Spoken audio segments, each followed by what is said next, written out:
खंडोबा हे केवळ लाखो भाविकांचेच नाही तर संपूर्ण महाराष्ट्राचे कुलदैवत आहे. इसवी सन 1608 साली 300 मीटर उंच डोंगरावर कडेपठार येथे 5 किलोमीटर अंतरावर मुख्य जुने खंडोबाचे स्थान आहे.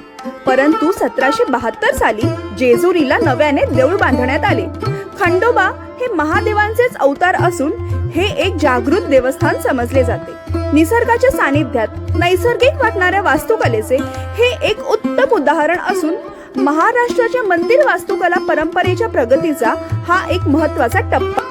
धरती पलीकडं आणि जेजुरी अलीकडं शाही साबळ्यांनी केलेले हे जेजुरीचं वर्णन पाहायचे असेल तर आपल्याला एकदा तरी जेजुरीला भेट ही द्यायलाच हवी. तरच आपल्याला सोन्याची जेजुरी दिसेल.